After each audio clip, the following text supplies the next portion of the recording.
Hello बच्चों, आज हम लोग निबंध लेखन को पढ़ेंगे। इसमें सीखेंगे कि निबंध क्या होता है और निबंध की विशेषताएं जानेंगे, निबंध के अंग को जानेंगे और निबंध के प्रकार जानेंगे। जो मुख्यतः प्रकार होते हैं वो कौन कौन से होते हैं। निबंध लेखन करते समय हमें कुछ बातें ध्यान रखनी होती है, उनको जानेंगे। इन सभी बातों पे आज हम लोग जानकारी प्राप्त करेंगे। चलिए देख लेते हैं कि निबंध लेखन क्या होता है। निबंध निबंध गद्य की वह विद्या है जिसमें निबंधकार किसी भी विषय को अपने व्यक्तित्व का अंग बनाकर स्वतंत्र रीति से अपनी लेखनी चलाता है। यानी कि किसी भी विषय पर वो अपने स्वतंत्र होकर अपने बातों को लिख सकता है। निबंध दो शब्दों नि प्लस बंध से मिलकर बना है, जिसका अर्थ है भली प्रकार से कसा हुआ या बंधा हुआ। ठीक है ना। ये जो निबंध है वो किसी क्या है, शब्दों का ऐसा समूह जिसको आपस में कस दिया गया है किसी प्रकार, जिसमें आपके विचार है। ठीक है।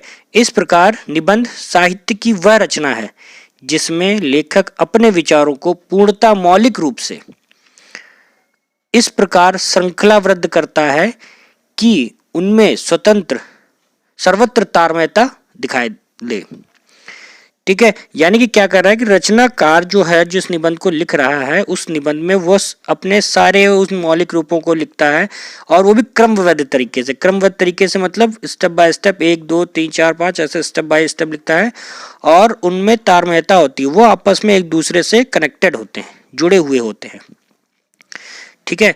तो निबंध लिखते वक्त ये सारी चीजें, निबंध के अंदर ये सारी चीजें होती हैं। चलिए अब देख लेते हैं निबंध की विशेषताएं। निबंध में विषय के अनुरूप भाषा होनी चाहिए। यानी कि जो विषय हमारा दिया गया है उसी के अनुरूप ही भाषा होनी चाहिए, अलग भाषा का प्रयोग नहीं होना चाहिए। निबंध लिखते समय वर्तनी की शुद्धता तथा विराम चिन्हों का यथास्थान ध्यान रखना चाहिए। अब आपको पता है कि अगर हम वर्तनी यानी कि जो उसमें शब्द लिख रहे हैं वो गलत लिख रहे हैं और विराम चिन्हों का प्रयोग भी गलत कर रहे हैं, तो निबंध का जो अर्थ बना रहे होंगे वो अनर्थ हो जाएगा। अर्थ उस तरीके का जो हम अपने भाव और विचारों को देना चाह रहे हैं वो नहीं दे सकेंगे। अब आगे देखते हैं। निबंध में वर्णित विचार एक दूसरे से संबद्ध होते हैं। यानी कि क्या होता है, जो उसमें एक विचार जो होता है, पहला विचार, वो दूसरे विचार से जुड़ा हुआ होता है। ये नहीं कि आप उस विचार को अलग कर रहे हैं और ऊपर वाले विचार को अलग लिख रहे हैं और नीचे वाले विचार को अलग कर लिख रहे हैं। विचारों को लिख रहे हैं वो एक दूसरे से जुड़े हुए होने चाहिए, मिलने चाहिए, एक दूसरे से संबंधित होने चाहिए। निबंध में विषय संबंधी सभी पात्रों पर चर्चा करनी चाहिए। निबंध में अगर हम क्या कर रहे हैं, जितने भी हमारे पात्र दिए गए हैं या फिर जितने भी पार्ट दिए गए हैं, जिन भी हेडिंगों को दिया गया है, उन पर सभी चीज़ों पर हमें क्या करना चाहिए, उन पर लिखा होना जरूर चाहिए या उनके बारे में चर्चा अवश्य होनी चाहिए।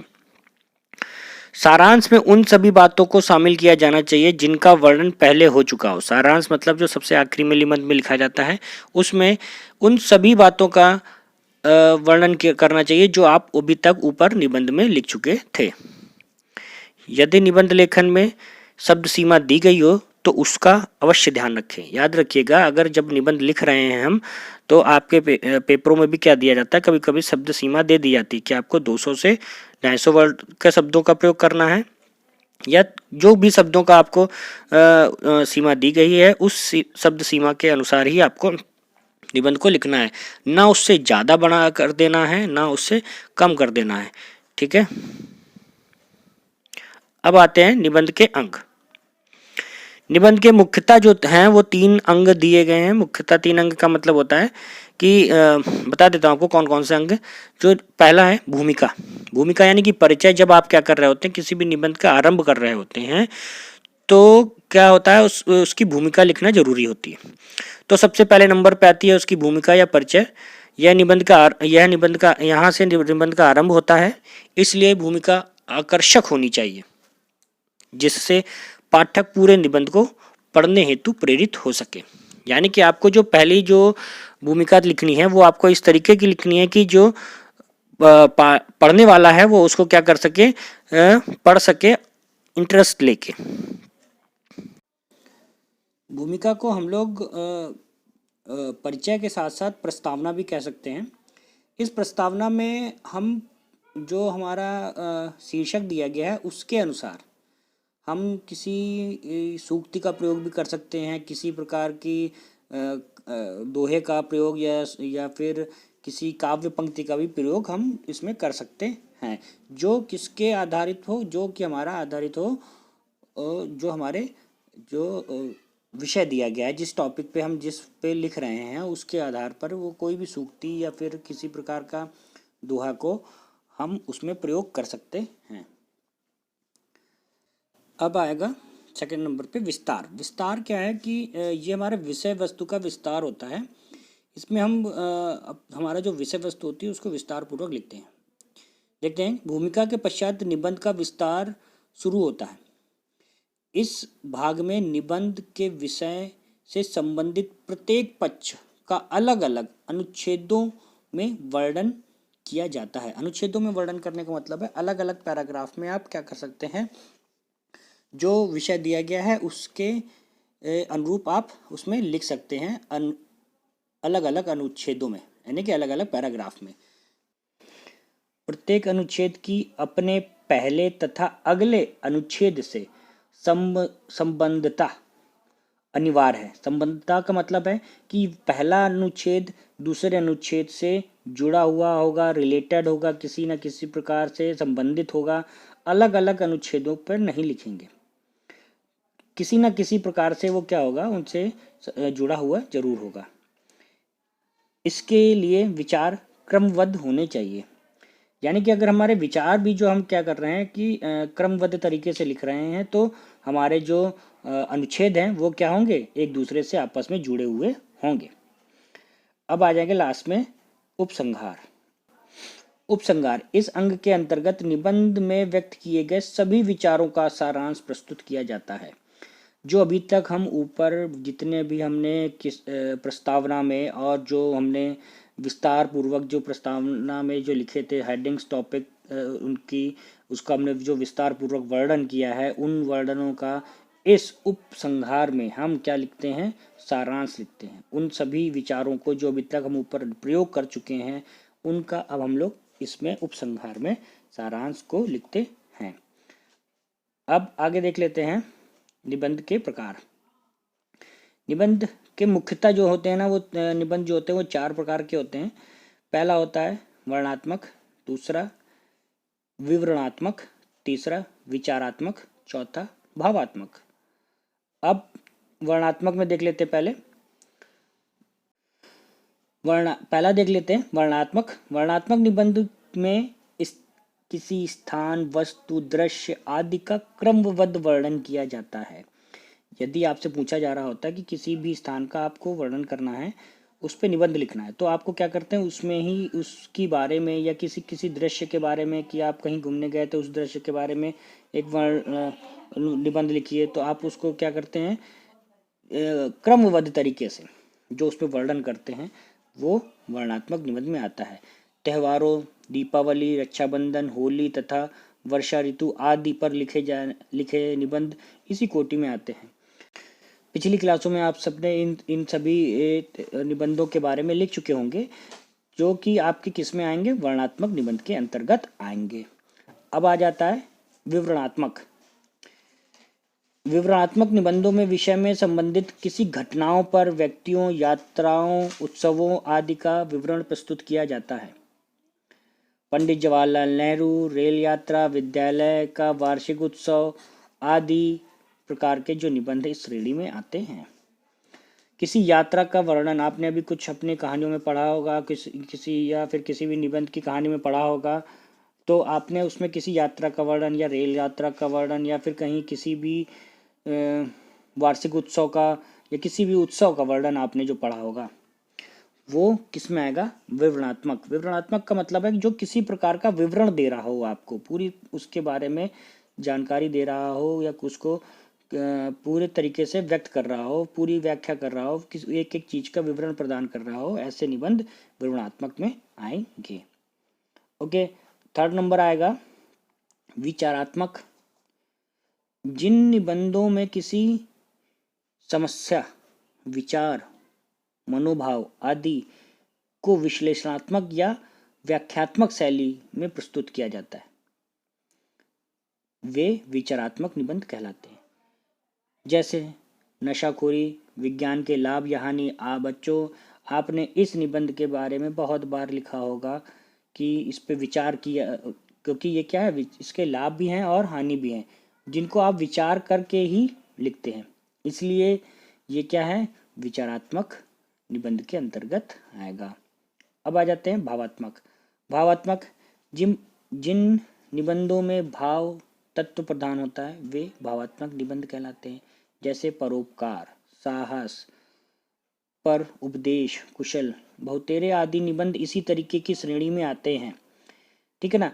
आपने ना बचपन में बहुत बार परोपकार पर लिखा होगा निबंध कि परोपकार शब्द पर अपने निबंध लिखिए।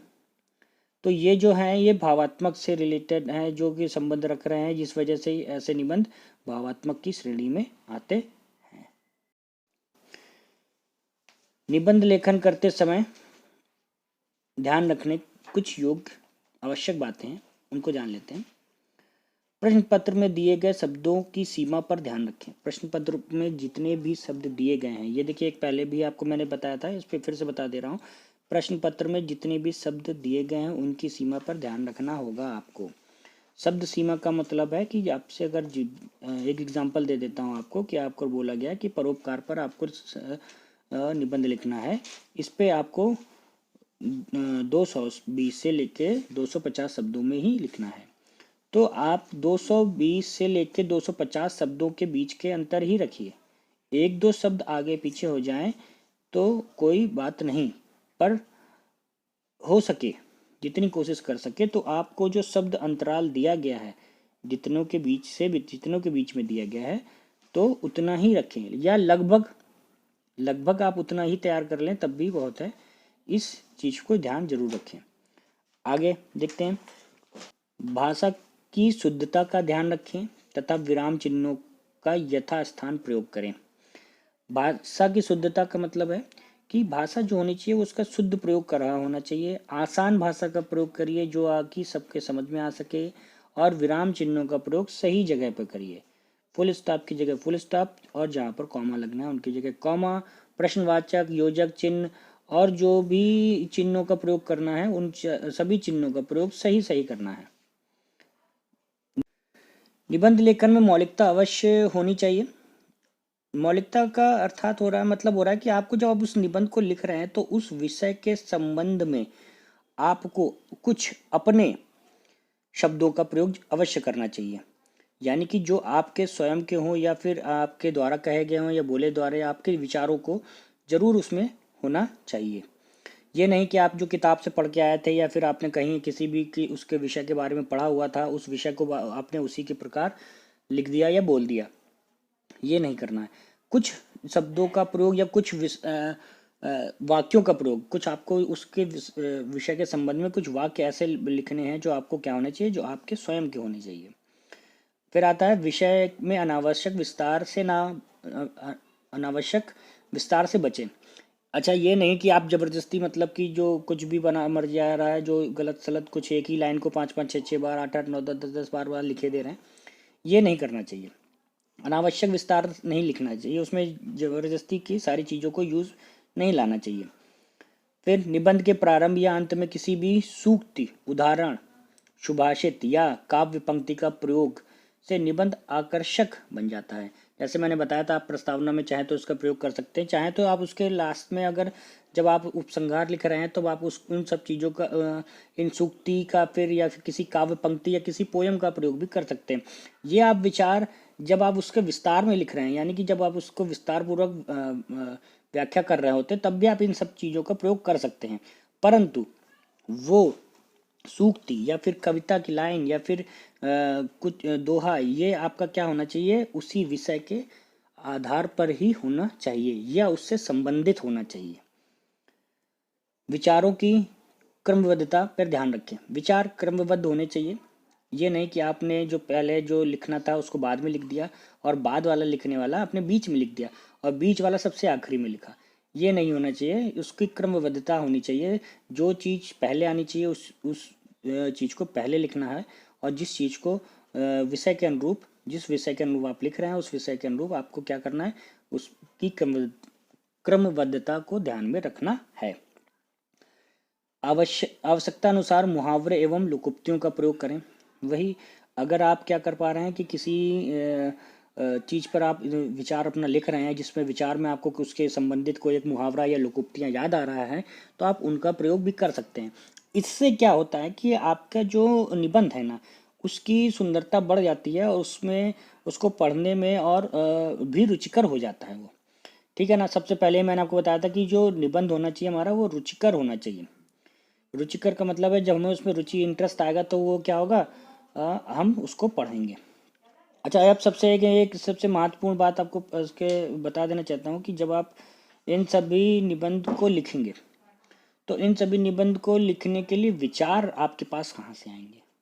विचारों का जो है ना, विचारों के लिए सबसे महत्वपूर्ण चीज़ है, आपको क्या करना पड़ेगा, बुक्स पढ़नी पड़ेगी या फिर जहाँ किसी भी आपके पास जो निबंध की बुक हो या फिर आप चाहें तो इंटरनेट के थ्रू पढ़ सकते हैं या फिर अपने विचार इनको लाने के लिए आपको क्या करना पड़ेगा, पढ़ना पड़ेगा। कुछ विचार आप स्वयं के भी लिख सकते हैं तो उन विचारों को भी आप ला सकते हैं, परंतु जब तक विचारों के बारे में आप कुछ जानकारी बुकों से प्राप्त नहीं करेंगे या फिर किसी ही ऐसे स्थान से प्राप्त करिए जहाँ से आपको विचार के बारे में, उस विचार के बारे में जानकारी मिल रही है। समाचार पत्र है, पत्रिकाएं हैं, पुस्तक हैं, इंटरनेट है, इन सब के माध्यम से आप उन विचारों को भी प्राप्त कर सकते